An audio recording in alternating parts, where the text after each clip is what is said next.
በሚሊዮኖች ለሚቆጠሩ ሰዎች ተብሎ የተገነባ ከተማ ውስጥ ከእንቅልፎ ነቅቶ የሚሰሙት ብቸኛው ድምፅ በተሰበረ መስኮት ውስጥ የሚገባ የንፋስ ሽውሽውታ ብቻ ቢሆን ምን ሊሰማዎት ይችላል? የመኪናና የሰው ድምፅ የለም፣ ህይወት የለም።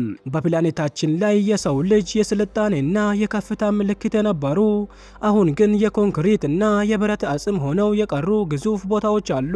እነዚህ የመንፈስ ከተሞች ይባላሉ። ጊዜ የቆመባቸው ነገር ግን ታሪካቸው ያላለቀ ቦታዎች አሉ። አንዳንዶቹ በማይታይ ገዳይ በሽታ ተጠቁ፣ አንዳንዶቹ በኢኮኖሚ ስግብግብነት ወደቁ፣ ሌሎቹ ደግሞ ገና ሳይወለዱ የሞቱ ናቸው። ዛሬ በአውደ ድንቅ ቻናላችን በምድራችን ላይ ወደሚገኙ 5 እጅግ ምስጢራዊ የተተዉ ከተሞች ጠልቀን እንገባለን። ለምን ተገነቡ? በምን ምክንያት ተለቀቁ? እና ዛሬ ምን ይመስላሉ የሚሉትን ጥያቄዎች እንመልሳለን። ለዚህ ቻናል አዲስ ከሆናችሁ ቻናላችንን ሰብስክራይብ እና ቪዲዮውን ላይክ በማድረግ ጀምሩ። አንደኛ፣ ፕሪፒያት ዩክሬን የአቶሚክ ከተማ። ጉዞአችንን የምንጀምረው በታሪክ ውስጥ እጅግ ዝነኛ በሆነችው የመንፈስ ከተማ ነው። ፕሪፒያት በሰባዎቹ አጋማሽ ፕሪፒያት የወደፊት ከተማ ተብላ ትጠራ ነበር። የሶቪየት ህብረት ኩራት ለቼርኖቤል የኒውክሌር ጣቢያ ሰራተኞች እና ሳይንቲስቶች ተብላ በዘመናዊ መልክ የተገነባች ገነት ነበረች። በወቅቱ በዚያች ከተማ ውስጥ መኖር ትልቅ ክብር ነበር። ሱቆች በምግብ የተሞሉ ነበሩ፣ ትምህርት ቤቶቹም ዘመናዊ ነበሩ። ነገር ግን ሚያዝያ 26 ቀን 1986 ዓ.ም ዓለም ተቀየረ። የኒውክሌር ሪአክተር 4 ፈነዱ። በማይታይ ጨረር ዳመና ከተማዋ ተሸፈነች። የሚገርመው መንግስት መጀመሪያ ላይ ለማንም ምንም አልተናገረም ነበር። ነዋሪዎቹ በበረንዳቸው ላይ ሆነው የሚንቀለቀለውን እሳት እንደ ትርኢት ይመለከቱ ነበር። የሚተነፍሱት አየር ገዳይ መሆኑን በፍጹም አላወቁም ነበር። ልጆች በአመድ ውስጥ ይጫወቱ ነበር። አባቶችም ወደ ስራ ይሄዱ ነበር። ከ36 ሰዓታት በኋላ ግን አስፈሪው ሳይረን ተነፋ። 50,000 ሰዎች ለ3 ቀን ብቻ እንዳትወጡ ተብለው በአውቶቡስ እንዲወጡ ተደረገ።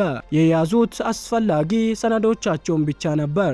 የቤት እንስሳቶቻቸውን እና ትዝታቸውን ጥለው ወጡ። ነገር ግን ተመልሰው አልመጡም። ዛሬ ፕሪፒያት የቀዝቃዛው ጦርነት ፎቶግራፍ ትመስላለች። በትምህርት ቤቶች ውስጥ ደብተሮች አሁንም ጠረጴዛ ላይ አሉ።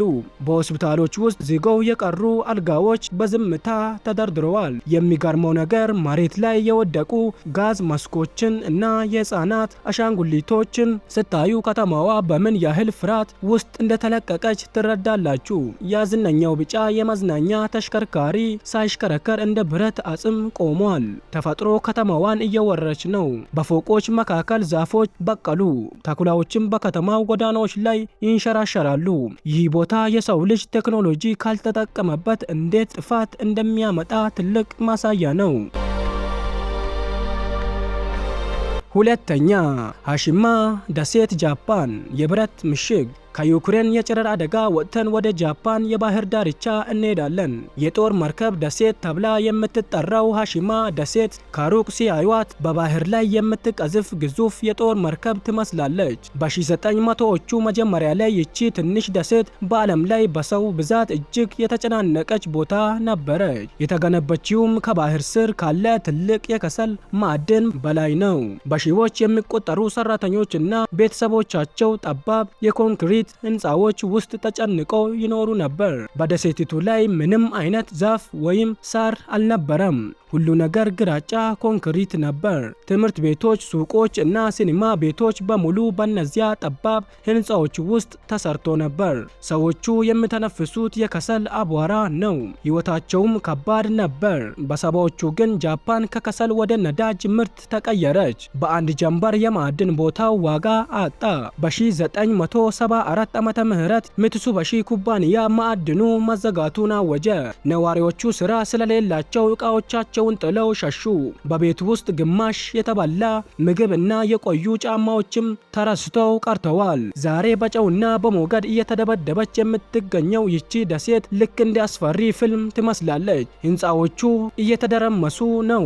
በየመንገዱም የቆዩ ቴሌቪዥን ሳጥኖች ተበትነው ይታያሉ። ይህ ቦታ የሰው ልጅ ጥቅም ሲያልቅበት እንዴት እንደሚረሳ የሚያሳይ ሕያው ምስክር ነው።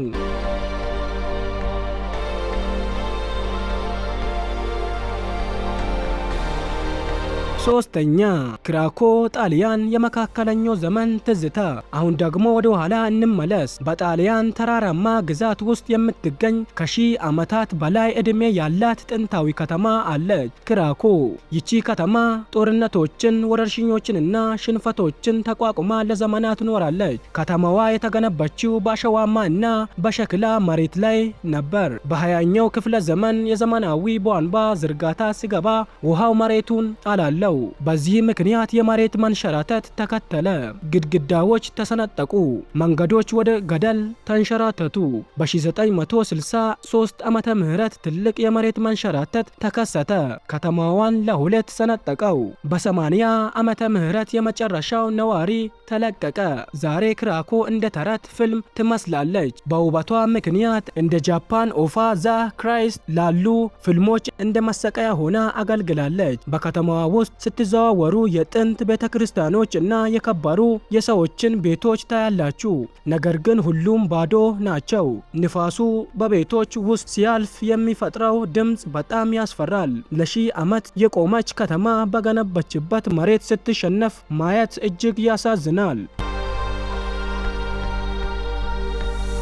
አራተኛ ካንጉባሺ ቻይና የቢሊዮን ዶላር በረሃ። ካንጉባሺ እንደ ሌሎቹ የሞተች ከተማ አይደለችም። ይልቁንም ገና ሳይኖሩባት የቀረች ከተማ ናት። በ2000ዎቹ መጀመሪያ የቻይና ባለስልጣናት ከ1 ሚሊዮን በላይ ሕዝብ የመያዝ እጅግ ዘመናዊ ከተማ በቢሊዮን ዶላር ገንብተው ነበር።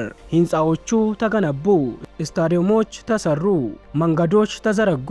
ነገር ግን ማንም አልገባባቸውም። በቤት ዋጋ ውድነት እና በስራ እጥረት ምክንያት ከተማዋ ባዶዋን ቀረች። ለብዙ ዓመታት የዓለም ትልቁ የመንፈስ ከተማ ተብላ ትጠራለች። በ8 መንገድ ላይ ስትጓዙ አንድም መኪና አታዩም ነበር። አሁን ግን ጥቂት ሰዎች እየገቡ ቢሆንም አሁንም ብዙ ክፍሎች ጭር ያሉ ናቸው። በከተማዋ መሃል ያሉት ግዙፍ ሙዚየሞች እና የኪነ ጥበብ ማዕከላት ምንም ሰው የሌለባቸው በመሆናቸው እንደ ባዕድ ፕላኔት ያስመስላታል። ማታ ማታ የከተማዋ መብራቶች በርተው ይታያሉ፣ ነገር ግን በቤታቸው ውስጥ ማንም ሰው የለም። ይህ ቦታ የሰው ልጅ ለፍላጎቱ ሳይሆን ለትርፍ ብቻ ሲገነባ የሚፈጠረውን ክፍተት ያሳያል።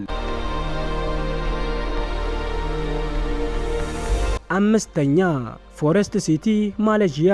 የወደፊቱ ህልም ወይስ ቅዠት? በመጨረሻም ወደ ማሌዥያ እንመራለን። ፎሬስት ሲቲ ተብሎ የሚጠራው ይህ ፕሮጀክት በባህር ላይ በተሰሩ 4 ሰው ሰራሽ ደሴቶች ላይ ያረፈ ነው። 700,000 ሰዎችን ለመያዝ የታቀደ አረንጓዴና ዘመናዊ ከተማ ተብሎ ነበር የተጀመረው። ቢሊዮን ዶላሮች የፈሰሱበት አስገራሚ ቪላዎች ተሰሩ። ነገር ግን ዛሬ አብዛኞቹ አፓርታማዎች ባዶ ናቸው። ዋጋው እጅግ ውድ በመሆኑ እና በፖለቲካዊ ምክንያቶች ነዋሪ ሊገኝ አልቻለም። የባህር ዳርቻው ቆንጆ ነው፣ ህንፃዎቹም ማራኪ ናቸው፣ ነገር ግን ህይወት የላቸውም። ጎዳናዎቹ ጸጥ ያሉ ናቸው። የተገነቡት ቆንጆ የአትክልት ስፍራዎች አሁን ያለ ጠባቂ በዱር እጽዋት እየተወረሩ ነው። ጋንዳዎቹ ውስጥ ውሃ የለም፣ ሱቆቹም ዝግ ናቸው። ይህ ከተማ የሰው ልጅ የወደፊት ህልም ሳይሳካ ሲቀር ምን ሊመስል እንደሚችል ትልቅ ምሳሌ ነው። እነዚህ 5 ከተሞች አንድ የሚያመሳስላቸው ታሪክ አላቸው። በተፈጥሮ አደጋም ይሁን በሰው ስግብግብነት የምንኖርባቸው ቤቶች እና ከተሞች ምን ያህል ተሰባሪ መሆናቸውን ያሳዩናል። ተፈጥሮ ሁል ጊዜ በደጃችን ላይ ሆና የወሰድንባትን መሬት መልሳ ለመውሰድ እንደምትጠብቅ ያስታውሱናል። እናንተስ ከነዚህ ከተሞች የትኛውን ለመጎብኘት ትደፍራላችሁ? ሐሳባችሁን በኮመንት ላይ አስፍሩልኝ። የዛሬው አውደ ድንቅ ቆይታችን ይህንን ይመስል ነበር። ቪዲዮውን ከወደዳችሁት ላይክ ማድረግ እና ለተጨማሪ አስገራሚ ታሪኮች ቻናላችንን ሰብስክራይብ ማድረግ እንዳትረሱ። በሚቀጥለው ቪዲዮ እስክንገናኝ በሰላም ቆዩ።